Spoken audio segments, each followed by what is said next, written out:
Video में हम चक्रण की रचना को देखेंगे। चक्रण को इंग्लिश में इनवॉल्यूट्स बोलते हैं और हम इस वीडियो में दो प्रकार के आकृतियों का चक्रण देखेंगे। पहला है त्रिभुज और दूसरा वर्ग। अगले वीडियो में हम वृत्त की चक्रण की रचना करेंगे।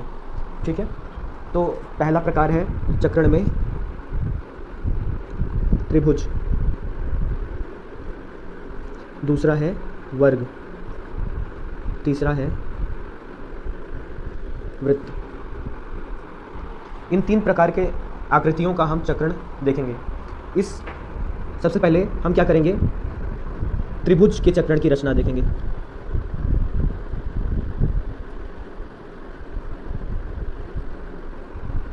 इसके लिए आपको एक पहला जो भी आपको क्वेश्चन में दिया होगा, जैसे कि मैं एक एग्जांपल ले लेता हूँ इस एक क्वेश्चन को। हमारा क्वेश्चन है 20 mm भुजा वाले समबाहु त्रिभुज के चक्रण की रचना करें। सबसे पहले हम एक समबाहु त्रिभुज बनाएंगे जो 20 mm भुजा वाला होगा। तो यहाँ पे मैं एक समबाहु त्रिभुज की रचना कर रहा हूँ। समबाहु त्रिभुज की रचना करने के लिए हम 20 mm की एक भुजा खींचेंगे, इसका नाम रख देंगे AB। अब B से हम एक एंगल लेंगे 60 डिग्री का और एक अप्रॉक्सीमेटली एक सीधी रेखा हम 60 डिग्री पे खींच देंगे। तो हमने यहाँ पे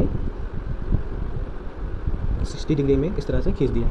अब क्या करना होगा, 20 mm का चाप यहाँ पे हम कट करेंगे। उसके बाद जो पॉइंट मिलेगा हमको वो पॉइंट होगा C और C पॉइंट को A से मैच कर देंगे। तो ये आपके समबाहु त्रिभुज की रचना हो गई। समबाहु त्रिभुज के तीनों कोणों का मान 60 डिग्री होता है, इसको ध्यान रखना है आपको। अगर एक कोण को आप 60 डिग्री और सारे भुजाओं का मान अगर 20 mm रखेंगे तो नो डाउट सारे एंगल जो हैं वो 60 डिग्री के ही बनेंगे। अब हम इस रचना में आगे बढ़ते हैं। CB को हम आगे बढ़ाते हैं, CB को हम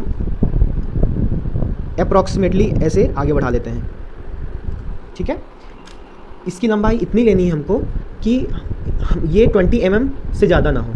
ठीक है, अप्रॉक्सीमेटली करना है। अब B से A की दूरी को हम एक चाप में माप लेंगे और यहाँ से हम ये एक पूरा चाप यहाँ पे इस रेखा पर काट देंगे, कुछ इस तरह से। ये हमने खींच दिया। अब इस पॉइंट का नाम हम क्या कर देंगे, D। अब क्या करना होगा, C और D की जितनी लंबाई है उस लंबाई से आपको C से ही आपको इस तरह से आपको चाप खींचना होगा, तो है ना। और ये चाप या तो आप पहले खींच सकते हैं या आप क्या कर सकते हैं, AC से जाने वाली रेखा को आपको आगे बढ़ाना है। हमने रेखा को आगे बढ़ा लिया है। अब CD को माप के हम C सेंटर मान के ये पूरा इस तरह से चाप खींच देंगे। ठीक है, ये हमने खींच दिया। अब ये जिस पॉइंट पे मिलेगा इस पॉइंट का नाम हम क्या रख देते हैं, E। अब सेम टू सेम फिर से हमको क्या करना है, BA को इस तरह से आगे बढ़ाना है कि जब आप AE की लंबाई लें तो वो इस बिंदु पर काटे, इस रेखा पर काटे। रेखा को हमको यहाँ से आगे पहले बढ़ाना है। हम बढ़ाते हैं यहाँ पे, ये रेखा हमने बना ली है। अब AE की लंबाई को माप के A सेंटर लेके हमको क्या करना होगा, यहाँ से एक चाप खींचना होगा, कुछ इस तरह से। अब ये जिस पॉइंट पे काटेगा उस पॉइंट का नाम रख देंगे F। ये हमारे इनवॉल्यूट्स या चक्रण की रचना हो गई है। हमको इस चक्रण को डार्क से बनाना है, इसको H से बनाना है और ये जो लाइंस हैं उसको आपको 2H पेंसिल से बनाना है। अब हम 10 mm भुजा वाले वर्ग के चक्रण की रचना करेंगे। तो सबसे पहले आपको 10 mm भुजा वाले वर्ग की रचना करनी होगी। इसके लिए आप सबसे पहले क्या करेंगे, एक 10 mm नाप लेंगे और 10 mm की एक भुजा बना लिए। अब आप जानते हैं कि वर्ग के दो भुजाओं के बीच जो एंगल होता है वो 90 डिग्री का होता है। तो हम 90 डिग्री में यहाँ पास भुजाओं का निर्माण करेंगे। ये हमने 10 mm भुजा वाले वर्ग की रचना कर ली है। अब हमें क्या करना होगा, BC भुजा को हमको आगे बढ़ाना होगा और AB की लंबाई को नाप के B सेंटर मान के हमको चाप खींचना पड़ेगा। चलिए हम बनाते हैं। ये हमने CB को आगे बढ़ा दिया है। अब फटाफट हम DC को भी आगे बढ़ा देते हैं पहली वाली रेखा से और अधिक लंबा। उसके बाद AD को भी मिला देते हैं, बड़ा कर देते हैं। ये हमने बड़ा कर दिया और आगे AB को भी आगे बढ़ा देते हैं इस तरीके से।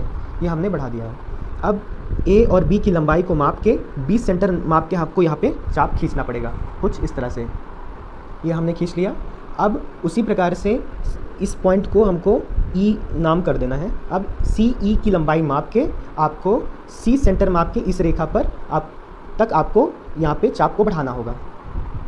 मेरा यहाँ पे बहुत गंदा बना है, आप जब बनाएंगे तो अच्छा बनेगा, क्योंकि आप प्रकार की सहायता से बनाएंगे। तो ये आपको यहाँ पे इस पे मिल गया जो पॉइंट, उसको F बोलेंगे। अब डी एफ की लंबाई माप के इस रेखा तक आपको चाप को बढ़ाना है, कुछ इस तरीके से, ये इस तरह से। फिर हम एक पॉइंट यहाँ पे जहाँ पे काटेगा उसको G मान लेंगे। फिर ए जी की लंबाई नाप के आपको ए सेंटर मान के ऐसा चाप खींच देना है। तो हमने G को यहाँ H तक मिला लिया है। ये हमारे चक्रण की रचना यहाँ पे कंप्लीट होती है।